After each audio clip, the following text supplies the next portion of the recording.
प्यारे बच्चों नमस्कार, वेरी गुड मॉर्निंग। तो मैथ की क्लास में आपका बहुत बहुत स्वागत है। और लास्ट टाइम जो हमारा चैप्टर चल रहा था पीडल इक्वेशन और चाप की लंबाई लेंथ ऑफ ए कर्व, तो उसको हम कंटिन्यू करते हैं। उसमें 2 क्वेश्चन और रहते थे तो वो हम फिनिश कर देते हैं अभी, ठीक है। और इम्पोर्टेंट भी है अभी एग्जाम पॉइंट से, ठीक है। कि क्वेश्चन दे रखा है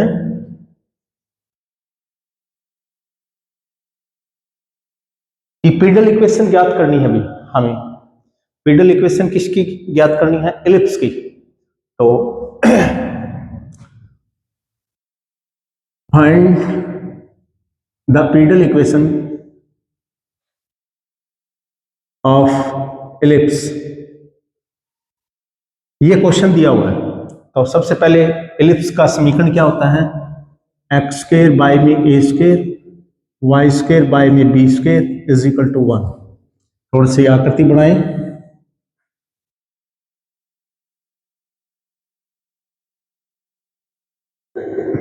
जहां पर ये लेंथ होती है यहां से लेकर यहां तक है वो ए होती है और ये बी होती है, ठीक है। और इसके ऊपर कोई भी बिंदु होता है वो एक्स और वाई, ठीक है भी। चलो तो इस इलिप्स की इक्वेशन ये होती है और इस इलिप्स का हमें पीडल इक्वेशन याद करना। तो क्वेश्चन किस फॉर्म में है? कार्टेशियन फॉर्म में, कार्तीय रूप के अंदर अभी। तो कार्टेशियन रूप में जब भी कोई क्वेश्चन होता है तो उसका पीडल इक्वेशन निकालने का तरीका मैंने बताया था।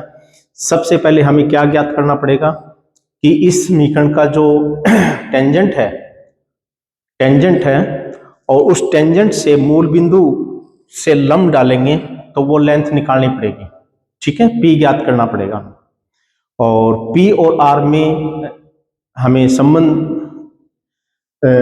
निकालना है और वही हमारा क्या होगा? पीडल इक्वेशन होगा, ठीक है भी। तो ये सबसे पहले हमें लेंथ की जरूरत पड़ेगी पी, क्योंकि पी तो लेके आएंगे। तो पी क्या है हमारे पास? तो मान लेते हैं कि ये कोई बिंदु है और इसके ऊपर टेंजेंट ज्ञात करेंगे। टेंजेंट ज्ञात, गलत हो गई। तो ये टेंजेंट ज्ञात करेंगे। जैसे कोई बिंदु लिया था पी और फिर कहता है कि मूल बिंदु से इसके ऊपर लंब डालेंगे। तो मूल बिंदु से लंब डालेंगे तो ये लंब कहीं पे भी डल सकता है भी। ले मान लेते हैं ये लंब डाल दिया तो ये होती है पी, ये होती है पी। और ये पी निकालेंगे तो सबसे पहले पी निकालेंगे तो ये क्या होती है? इस रेखा से और मूल बिंदु के बीच में दूरी है।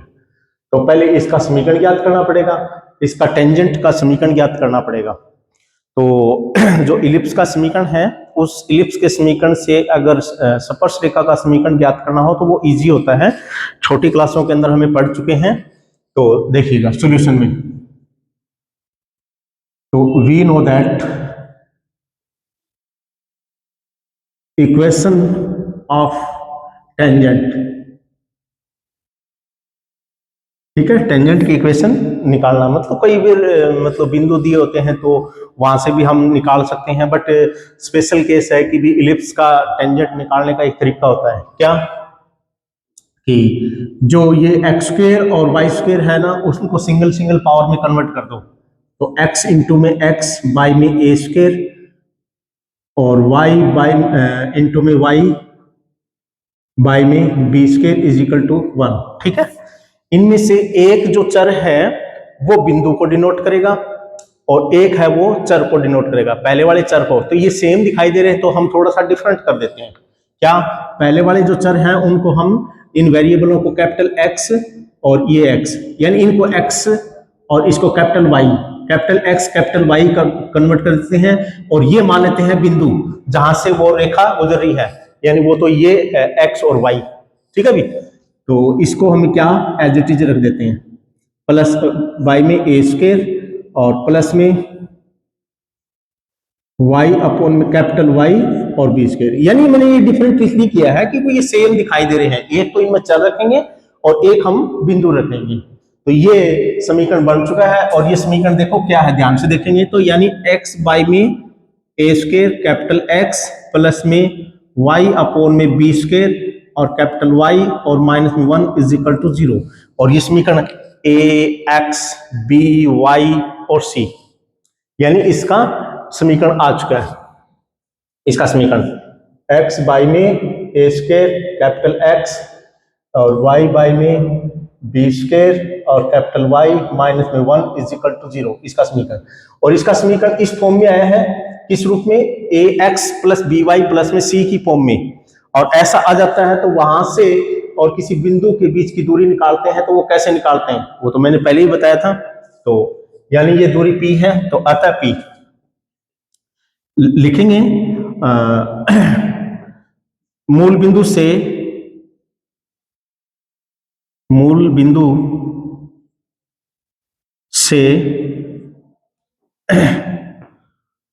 ओरिजिन तक की दूरी, ठीक है। मूल बिंदु तो पहले लिख लिया, मूल बिंदु से और टेंजेंट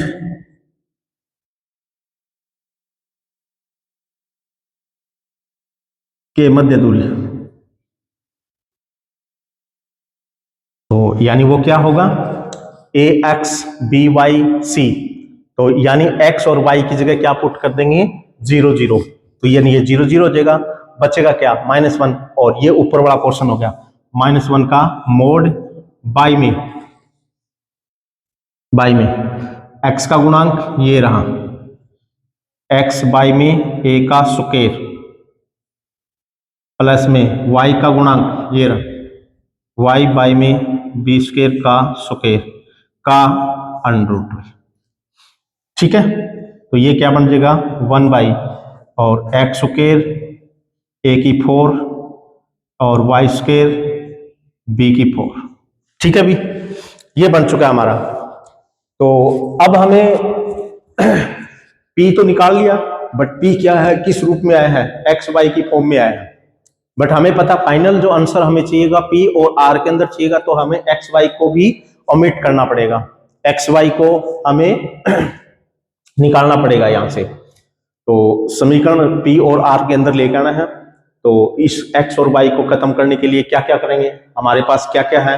एक तो ये समीकरण दे रखी है नंबर 1, ये नंबर 2, और एक और भी जानते हैं हम कि कार्तीय रूप के अंदर यानी कार्टेशियन फॉर्म के अंदर एक रिलेशन और भी होती है, क्या, एक्स स्क्वायर प्लस में y square is equal to r square. तो आल्सो वी नो दैट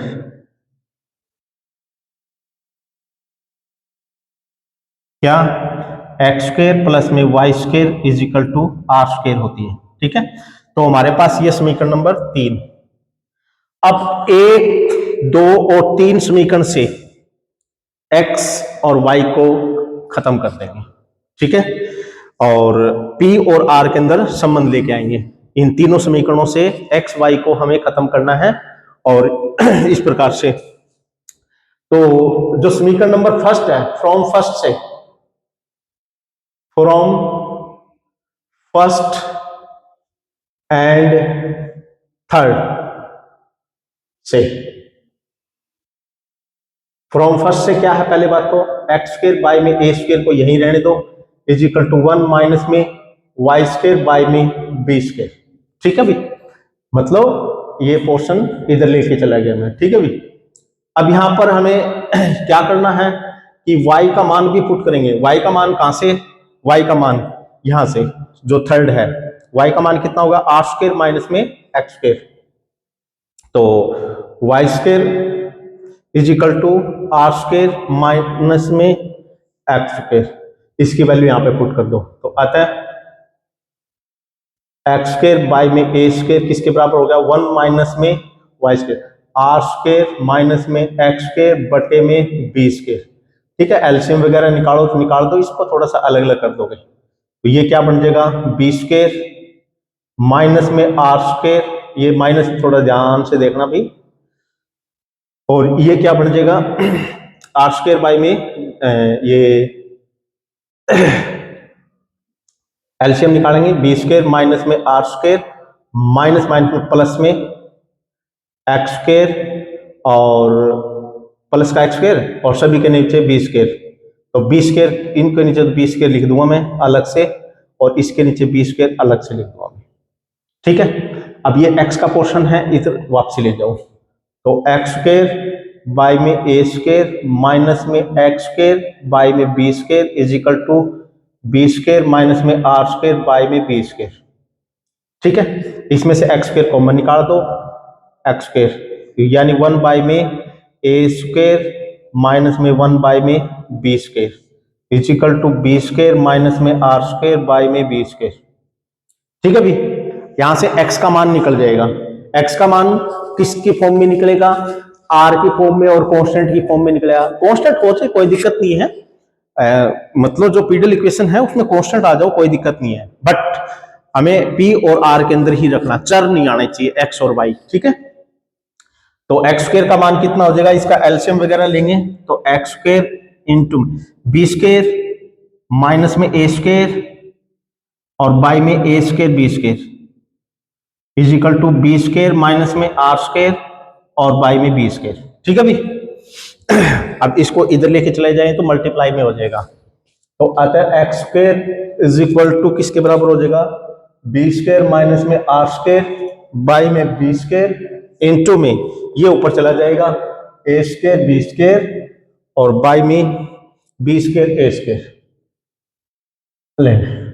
इसमें से एक बी स्क्वायर कैंसिल हो जाएगा, तो ये मान एक्स स्क्वायर का किसके बराबर हो जाएगा, ये इससे कैंसिल हो जाएगा, तो ए स्क्वायर को कॉमन निकाल देंगे और बी स्क्वायर माइनस में आर स्क्वायर बाई में बी स्क्वायर माइनस में ए स्क्वायर।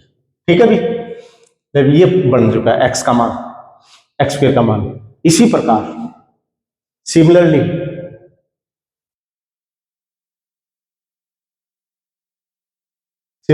इसी प्रकार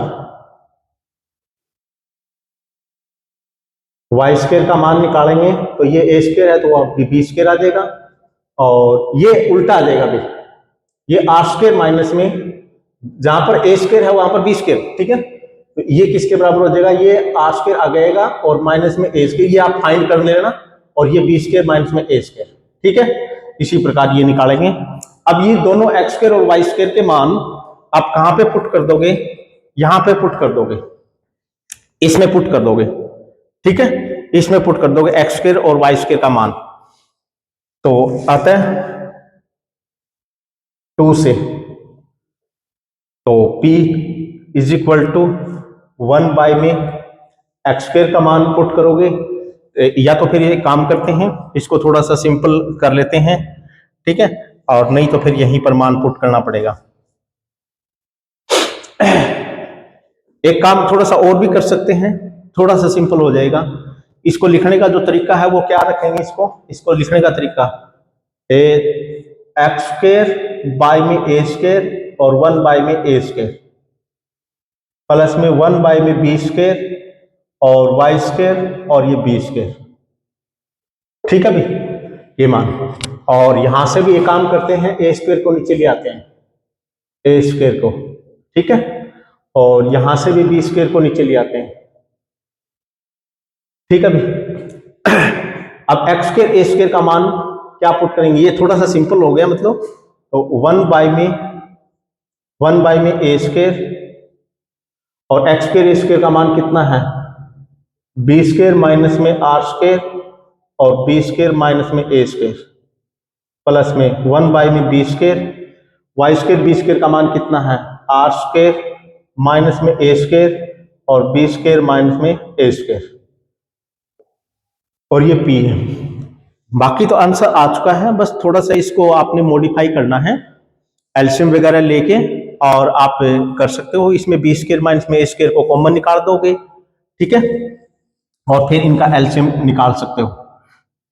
बस इतना ही काम करना है, तो 1 बाई में बी स्क्वायर माइनस में ए स्क्वायर कॉमन निकल गया, और बचेगा क्या, 1 बाई में यहां पर बचेगा बी स्क्वायर माइनस में आर स्क्वायर बाई में ए स्क्वायर और प्लस में आर स्क्वायर माइनस में ए स्क्वायर और बाई में बी स्क्वायर। ठीक है भी, और अब थोड़ा सा एक काम कर देते हैं, एलसीएम निकाल दो, ए स्क्वायर बी स्क्वायर एलसीएम निकल जाएगा, और इसको फिर हम ऊपर लिख देंगे, और ये कुछ कैंसिल होंगे तो कैंसिल कर देंगे, नहीं तो जो भी है हमारा यही फाइनल आंसर रह जाएगा अभी, ठीक है। तो कर सकते हैं इसको थोड़ा सा और कर सकते हैं, और कुछ नहीं है, जो भी है इसको थोड़ा सा और मॉडिफाई कर सकते हैं भी, इसको एलसीएम निकालोगे और ए स्क्वायर बी स्क्वायर ऊपर आ जाएगा, ठीक है। तो कर सकते हैं यहाँ पर 1 बाई में बी स्क्वायर माइनस में ए स्क्वायर, और ये बी स्क्वायर यहाँ पर आ जाएगा, तो और ये ए स्क्वायर बी स्क्वायर ऊपर आ जाएगा, ए स्क्वायर और बी स्क्वायर बाई में ये बी स्क्वायर यहाँ पर बी की 4 हो जाएगा, माइनस में b square r square, plus में ये इसके साथ r square a square minus में ए की 4, ठीक है भाई, ये बन चुका है। अब इनको थोड़ा सा और मॉडिफाई करना चाहो तो कर सकते हो, इसमें से कुछ कॉमन निकाल के, इसमें से भी फिर कुछ कॉमन निकल सकता है, तो बाकी आंसर ये भी सही है, कोई दिक्कत नहीं है। कई बार इसको उल्टा लिख देंगे तो इसको भी उल्टा कर सकते हैं अपन, ठीक है, इस फॉर्म में, तो थोड़ा सा मतलब और सिंपल हो जाएगा, और कुछ नहीं है ये कि भी इसमें बटे में रकम लिखी हुई है, तो स्क्वेयरिंग बोथ साइड करके आप थोड़ा सा कर सकते हैं, बाकी ये भी आंसर हमारा ठीक है, क्योंकि हमारा मकसद क्या था, क्योंकि ये तो चलता जाएगा कितना भी करो, या तो हमें ये कहता कि भी प्रूव करके दिखाओ कि इसका आंसर ये होगा, वो तो हमें बता ही नहीं रखा, तो हम यहां पर भी छोड़ सकते हैं, क्योंकि पी और आर के अंदर रिलेशन है, बाकी कॉन्स्टेंट आए हुए हैं, ठीक है भाई। आगे इसको कितना भी सोल्व करते जाओ तो मकसद हमारा पूरा हो चुका है। तो इस प्रकार से ये हमारे पास पीडल इक्वेशन आ गई, पी और आर के अंदर रिलेशन आ चुके हैं, ठीक है भाई। चलिए नेक्स्ट क्वेश्चन पे चलते हैं, इसको ध्यान से देखेंगे, आप इसको आगे कितना भी सोल्व कर सकते हो। अगर वो ये कहें कि भी ये प्रूव करो, तो फिर वो हमारा टारगेट हो जाता है, तो टारगेट तक पहुंचने के लिए फिर आप उसको वही बनाएंगे भी क्या हमें दिखाना है, बाकी आंसर हमारा इतना भी सही है।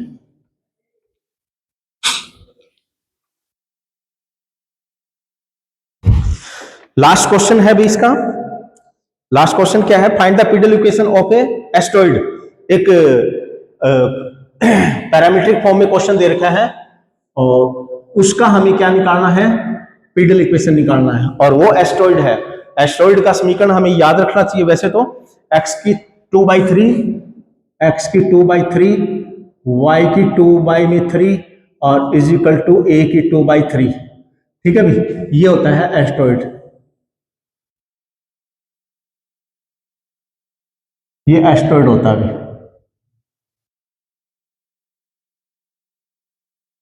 ठीक है, ये प्रत्येक दूरियां a होती है एस्टेरॉइड के अंदर, ठीक है भाई, ये जो a है वो ये होती है। तो इस एस्टेरॉइड का पैरामीट्रिक फॉर्म वैसे तो कार्तीय रूप ये है, और हमें ये भी पता होना चाहिए कि भी कई बार कार्तीय रूप है ना थोड़ा सा उसमें जो समीकरण है टेंजेंट की वो निकालना मुश्किल हो जाता है, तो कई बार क्या है उसको हम पैरामीट्रिक फॉर्म में यानी प्रांचल रूप में भी कन्वर्ट करना आना चाहिए हमें, ठीक है।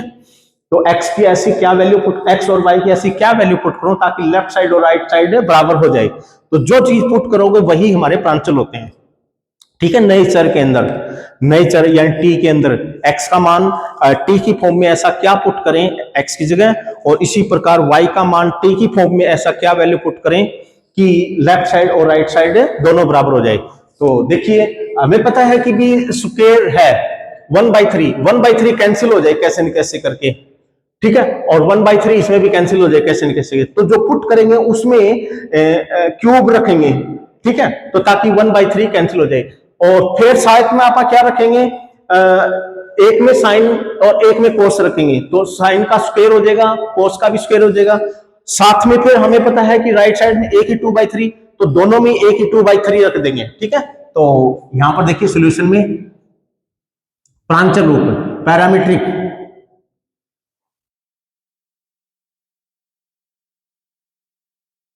पैरामीट्रिक फॉर्म ऑफ एस्टेरॉइड, तो वो क्या होता है, x की power x is equal to क्या रखेंगे, साइन की 3 और a साइन की क्यूब रख दें भाई, a साइन की क्यूब रखते हैं, कोई दिक्कत नहीं है, t, और इसी प्रकार y is equal to a cos cube t, ये दोनों चीजें हम यहां पर पुट करेंगे तो लेफ्ट साइड और राइट साइड बराबर होगी, ठीक है, और दोनों लेफ्ट और राइट साइड बराबर हो जाएगी, तो इसका मतलब ये क्या है, इसके प्रांचल है, ठीक है भी। तो x is equal to a cos cube t, और अब ये प्रांचल रूप में है, तो प्रांचल रूप के अंदर इस एस्टेरॉइड को पीडल इक्वेशन में कन्वर्ट करना है, यानी ए आर और पी के फॉर्म में कन्वर्ट करना है, तो वो कन्वर्ट कर देंगे हम। करना क्या पड़ेगा हमें, तो कि इसकी एस्टेरॉइड की कोई भी हमें एक रेखा लेंगे, कि भी कोई बिंदु लेंगे, जैसे ये ले लिया, और इसको स्पर्श करते हुए ये लेंगे, और इसकी मूल बिंदु से दूरी निकालने की कोशिश करेंगे, तो ये यानी जैसे ये, तो यानी पी की वैल्यू जरूरत पड़ेगी, ठीक है, प्रांचल रूप वाले के लिए। तो अपन पता है कि भी अगर ये बिंदु क्या है, एक्स और वाई, ये किसी भी वक्त बिंदु है, ये मान लेते हैं कि यहाँ पर एक्स और वाई बिंदु है, तो एक्स वाई की बिंदु ये मिल गई, ये तो ठीक है, और ये टेंजेंट का समीकरण हो गया, यानी मैंने यहाँ पर स्पर्श करवाई है, यहाँ पर जैसे ये चल रहा था तो यहाँ पर स्पर्श करवा दी इसकी, तो इस बिंदु से जाने वाली स्पर्श रेखा का समीकरण क्या होगा, वो तो हम निकाल सकते हैं, ठीक है, तो वो भी निकाल सकते हैं, तो लिखेंगे tangent, equation of tangent, equation of tangent passing through x और वाई का मान passing through a sine cube t और ए कॉस क्यूब टी, ये बिंदु दे रखे भी, ठीक है, तो इसको तो हमें निकालना आता है। इन बिंदु से जाने वाली कोई भी रेखा का समीकरण निकालना चाहते हैं तो हम निकाल सकते हैं। y माइनस में y1 यानी ये है x1 और y1 ये है, तो a cos cube T is equal to, और उसके बाद में y माइनस में y1, और उसके बाद में ढाल जो क्या है, मतलब स्लोप कितना है, स्लोप तो हमें पता है कि काट के रूप के लिए dy बाई dx होता है, तो dy बाई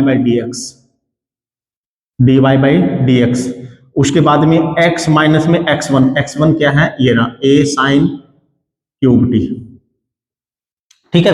अब हमें dy बाई dx की जरूरत पड़ेगी, और इस समीकरण को अपन किस रूप में कन्वर्ट कर देंगे, ए एक्स प्लस में बी वाई प्लस में सी इज इक्वल टू 0 की फॉर्म में कन्वर्ट कर देंगे, यानी वो समीकरण बनाएंगे और वो समीकरण से मूल बिंदु के बीच की दूरी निकालेंगे और वो पी आ जाएगा हमारा, ठीक है, ठीक है। तो अब dy बाई dx हो रहेगा हमारे पास, तो dy बाई dx जब हमारे पास कार्तीय फॉर्म के, ये पैरामीट्रिक फॉर्म के अंदर है क्वेश्चन, तो dy बाई dx कैसे निकालते हैं, तो dy अपॉन में dx किसके बराबर हो जाएगा, dy अपॉन में dt और dx अपॉन में dt से dt कैंसिल हो गया, तो यानी यही चीज है, तो dy अपॉन में dt निकाल लेंगे, dy इसका t के रिस्पेक्ट में डेरिवेटिव कर लो और इसका भी t के रिस्पेक्ट में डेरिवेटिव कर लो और डिवाइड कर दो, ठीक है, तो y का t के रिस्पेक्ट में डेरिवेटिव करेंगे तो कितना होगा, a तो कांस्टेंट है, और इससे cos क्यूब का कितना हो जाएगा, पावर 3 आगे, तो 3a cos स्क्वायर t, और cos का कितना हो जाएगा, माइनस में साइन और t के रिस्पेक्ट में करें हैं तो dt, यानी t का t के रिस्पेक्ट में 1 ही हो जाएगा, ठीक है, t के रिस्पेक्ट में करें बाय में, इसी प्रकार dx अपॉन में dt x का t के रिस्पेक्ट में करेंगे तो 3a साइन स्क्वायर, यानी पावर का कर रहे हैं साइन स्क्वायर टी, और अब साइन टी का कितना हो जाएगा, कॉस टी, ठीक है। अब इसमें से जो कैंसिल हो रहा है वो कैंसिल कर देंगे, और ये क्या बन जाएगा, एक साइन यहां पर भी कैंसिल हो जाएगा, एक कोस यहां पर भी कैंसिल हो जाएगा, बचेगा क्या भाई, ऊपर तो कोस बच जाएगा और नीचे बचेगा साइन कॉट टी, ठीक है भाई, तो ये कॉट टी आ गया भाई, ये कुछ गड़बड़ तो नहीं कर दी, dy by dt 3 sine square T और cos T 3a sine square T,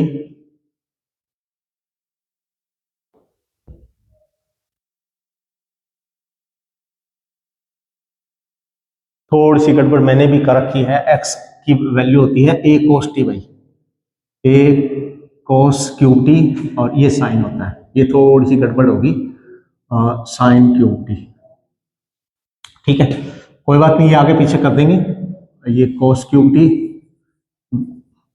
a cos cube T, क्योंकि एक्स के अंदर कोस आता है, और ए साइन क्यूब टी। फिर यहां पर भी थोड़ी गड़बड़ होगी, वाई माइनस में y one a sine cube t, sine cube t, और ये cos cube t, cos cube t. ठीक है, तो ये उल्टा हो जाएगा फिर। ठीक है, यहां पर साइन आ जाएगा, यहां पर कोस आ जाएगा, साइन साइन स्क्वायर टी, और साइन का हो जाएगा कोस टी, और यहां पर हो जाएगा कोस cube t, cos square T, और यहां पर साइन माइनस का साइन टी। अब देखेंगे क्या बनेगा। तो यानी एक साइन से साइन कैंसिल होगा, एक कोस से कोस कैंसिल हो गया, ऊपर बचेगा साइन और नीचे ये, तो टेंजेंट और टी, और वो भी माइनस का भी। तो डी वाई अपॉन में डी एक्स किसके बराबर आ जाएगा हमारा, टेंजेंट टी के बराबर। तो यहां पर टेंजेंट टी पुट कर देंगे भी। ठीक है भी, चलिए अब समीकरण हम थोड़ा सा इसको करेंगे, पुट करेंगे, टेंजेंट टी पुट कर दो भी। तो क्या बनेगा, आता है डी वाई अपॉन में डी एक्स क्या बनने वाला है,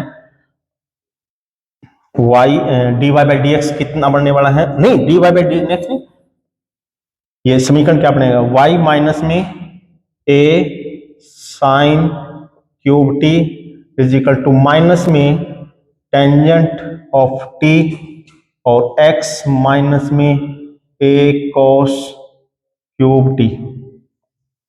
ठीक है भी, अब थोड़ा सा इसको सोल्व और कर सकते हैं, इसको इसके साथ मल्टीप्लाई करो, इसको इसके साथ मल्टीप्लाई कर दो, और एक्स वाले इकट्ठे कर दो और वाई वाले इकट्ठे कर दोगे। ठीक है भी, बस मल्टीप्लाई कर दो। अपन किस फॉर्म में लाना है, ए एक्स प्लस में बी वाई प्लस में सी की फॉर्म में लाना है। ठीक है भी, तो देखिएगा इसके साथ मल्टीप्लाई करेंगे और इसको इधर भी लेके आएंगे, तो क्या बन जाएगा, एक्स टेंजेंट टी प्लस का। ठीक है, इसको इसके साथ मल्टीप्लाई कर दिया और इसको इधर भी लिया। ठीक है, फिर y का पोर्शन लिखेंगे प्लस में y, उसके बाद में है वो कॉन्स्टेंट है, यानी ए एक्स बी वाई, और बाकी बच गया वो सी पोर्शन होगा। बाकी बच गया तो ये इधर आएगा, तो माइनस माइनस में प्लस, फिर माइनस का, तो ये दोनों ही माइनस के बचेंगे, दोनों ही माइनस के हो जाएंगे। ठीक है, तो माइनस में ए साइन क्यूब टी, और ये प्लस का तो उधर आएगा तो माइनस का हो जाएगा।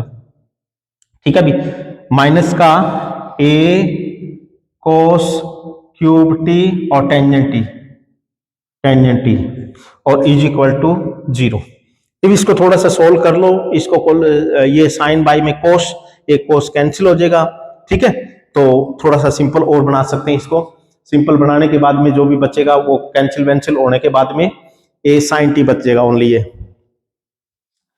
तो लिखेंगे इसको दोबारा से, टेंजेंट टी एक्स प्लस में वाई, और ये सॉल्व करने के बाद में भाई इसमें से ए कॉमन निकाल देंगे, माइनस का ए कॉमन निकाल देंगे, और बचेगा के देख लेते हैं, साइन की क्यूब टी, और ये कितना बचना है, 10 को लिखेंगे साइन बाई में कोस, एक कोस कैंसिल होगा तो कोस स्क्वायर बचेगा यहाँ पर, प्लस में कोस स्क्वायर बचने वाला है, कोस स्क्वायर टी, और बस, और एक साइन टी। ठीक है, इज इक्वल टू 0। ये समीकरण आ रहा है बस, और टेंजेंट टी एक्स प्लस में वाई और माइनस में ए, और इसमें से साइन टी कॉमन निकाल देंगे, साइन टी कॉमन निकाल गया, और ये साइन स्क्वायर और कोस स्क्वायर वो 1 हो गया, और इज इक्वल टू 0। तो यानी यही मैंने बताया था, टेंजेंट टी एक्स और प्लस में वाई और माइनस में ए साइन टी, और इज इक्वल टू 0, यानी उस टेंजेंट का समीकरण ये आया है, ए एक्स बी वाई और सी। ठीक है, तो इसके मूल बिंदु से दूरी, ये मूल बिंदु 0 0 होता है, तो हमें पता है कि x और y की जगह मूल बिंदु पुट करेंगे और ये बचेगा, यानी आता है p इज इक्वल टू किसके बराबर होगा, क्या होता है कि जो x और y जो होते हैं ना, उसकी जगह क्या पुट कर दोगे, x1 y1, और x1 y1 कितने हैं हमारे पास, यानी जो जहां से दूरी निकालनी होती है वो x1 y1, ठीक है।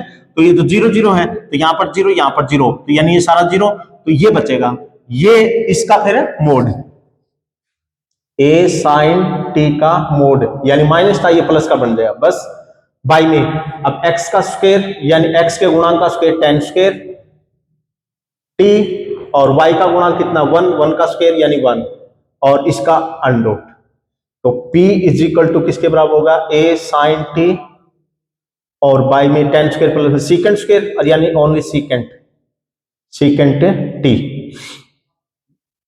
p इज इक्वल टू ये ऊपर चला जाएगा कोस, तो a sin t और ये cos t, मतलब p तो ये आ गया, बस अपना मकसद फिर t खत्म करना है, r ले आना है कैसे न कैसे करके, ठीक है।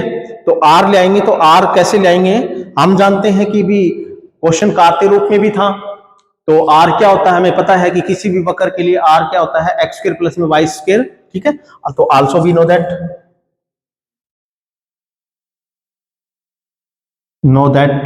क्योंकि r है ही नहीं क्वेश्चन में, तो ले आएंगे, फिर हम जानते हैं कि r square is equal to x square plus में y स्क्वायर होता है, x और y की वैल्यू पुट कर दो, क्योंकि हमें पता है कि ये t के अंदर आया है, और इसको भी t में कन्वर्ट कर दो, और फिर t में sin t cos t आएगा, तो उसकी वैल्यू आप p पुट कर देंगे, ठीक है। बस इतना ही मकसद था हमारा, तो x की वैल्यू कितनी है और y की वैल्यू कितनी है वो पुट कर दोगे, तो x की वैल्यू कितनी है भाई, x की वैल्यू स्क्वायरिंग करेंगे तो a स्क्वायर और cos की 6 बन जाएगा, तो आता है r square is equal to a square और cos की 6t,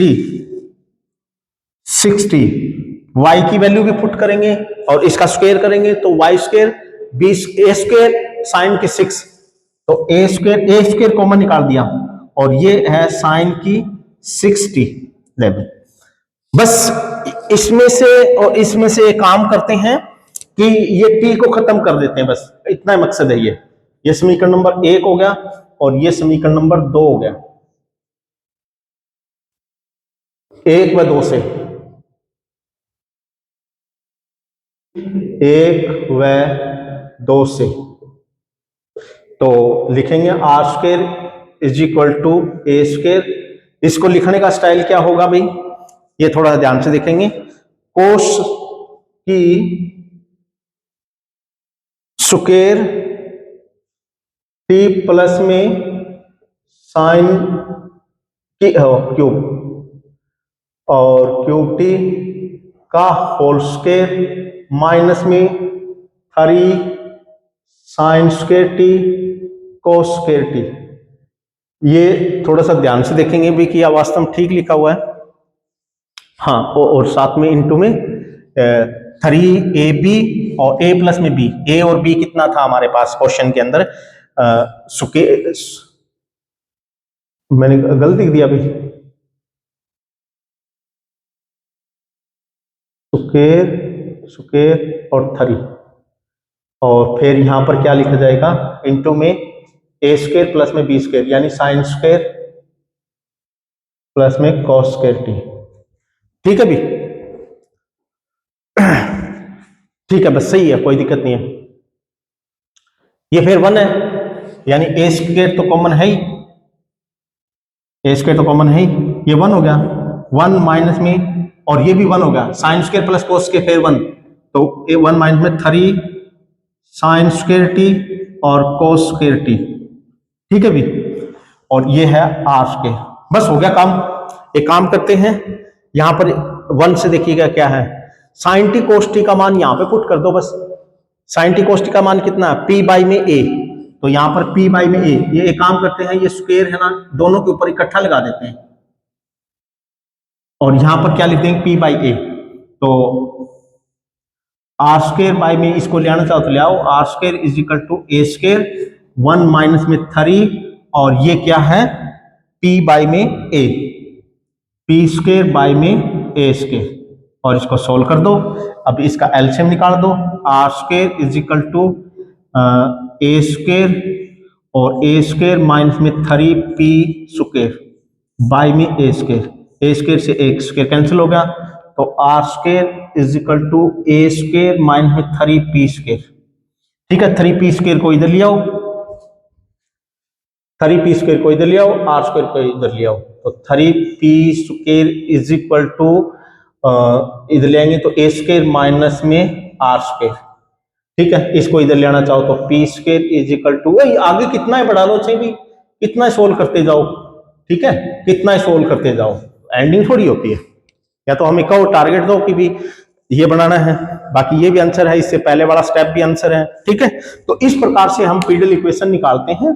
तो काट के रूप में अगर क्वेश्चन दे रखा है तो हमें पहले है बात है उसका टेंजेंट का समीकरण निकालना पड़ेगा, और फिर मूल बिंदु से उसकी दूरी यानी p निकालना पड़ेगा, और फिर कार्तीय रूप के लिए हमें थोड़ी सी बात और एक्स्ट्रा पता है कि x² प्लस में y² r² के बराबर होता है, यानी r वहां से आएगा। फिर x और y की वैल्यू पुट करेंगे तो यानी ये 3 समीकरण बन जाएंगे। एक तो क्वेश्चन बन गया, और एक ये जो p आया है x y में ये बन गया, और एक जो x² प्लस में y² is equal to r²। इन तीनों समीकरणों से x और y को खत्म कर देते हैं। ठीक है, इसी प्रकार प्रांचल रूप का क्वेश्चन होता है, तो प्रांचल रूप के अंदर यानी ये बिंदु मान लेते हैं y1 और ये x1, और उसका समीकरण क्या होगा टेंजेंट का, तो m, और m हमें पता है कि कार्तीय रूप के अंदर यानी जो ढाल होती है वो dy/dx होती है। dy/dx निकालने का तरीका हमारे पास ये है, तो वो भी निकाल लेंगे, और इस प्रकार से इस टेंजेंट का समीकरण निकाल लेंगे। टेंजेंट का जैसे ही समीकरण निकल चुका होगा ax by प्लस में c, तो उसकी मूल बिंदु से दूरी निकालने का तरीका हमें पता ही है। x और y की जगह मूल बिंदु पुट कर देंगे तो ये 0, और बाकी c बच गया, c का मोड, और y में x का स्क्वायर और y का गुणांक का स्क्वायर। ठीक है, और इसको सोल्व करेंगे तो p का मान ये आ गया, ये sin t और cos यानी t की फॉर्म में आया है। तो फिर हम also we know that x r लेना है, r² x² y से x और y की वैल्यू हम क्या पुट करेंगे, x और y जो बिंदु होते हैं वो ये होते हैं, तो इनको वैल्यू पुट कर देंगे, a² कॉमन निकाल देंगे, सोल्व कर देंगे।